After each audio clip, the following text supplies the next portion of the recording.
Welcome to Penrose Learning, where we make understanding easy. You start by shutting the Ps5 down fully. Use the control center and choose Shut Down so the console is not in rest mode. Once the blue/white light goes dark and the unit is off, make sure your dual sense and a USB cable are at hand. Why? Because safe mode requires a full power cycle and a wired controller. Now place the controller into the USB port so you can complete the next step without wireless pairing issues. With the console off, press and hold the front power button. Listen for the first beep, then keep holding until a second beep at about 7 seconds. That second beep is the signal safe mode is loading. Once you hear it, stop holding and connect the dual sense by USB, then press the PS button to wake the controller. You'll land on a numbered safe mode menu.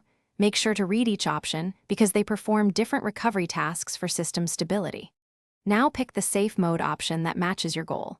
For most issues, choose Rebuild Database first to clean and optimize the system files without deleting data.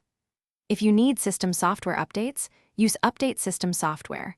Only use Initialize or Reinstall when all else fails because they erase data. If you don't get the second beep, make sure the console is truly off. Try a different USB cable or port, and repeat the hold.